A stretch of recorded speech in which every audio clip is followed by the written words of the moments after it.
So ఇప్పుడు చూసుకుంటే sir, ఈ మెడిటేషన్ అనేది చేయడం వల్ల మనిషి ఆయుష్ అనేది పెరుగుదల ఎక్కువ కాలం పెరుగుతున్నట్టు.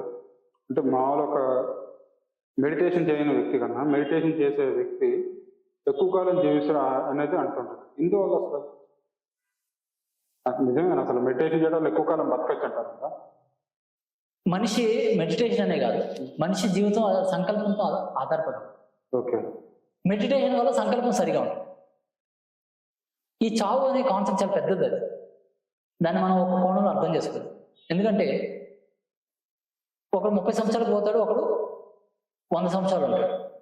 ఓకే. ఆది శంకరాచార్యులు 30 ఏళ్ళే ఉన్నాడు. ఆయన ధ్యానం చేయడా?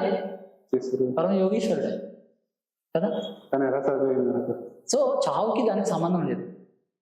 ఏదో రోజు ఎలాగపోతావు, ఏదో రోజు పోవడం కన్ఫామ్. చావుకి ధ్యానానికి సంబంధం లేదు.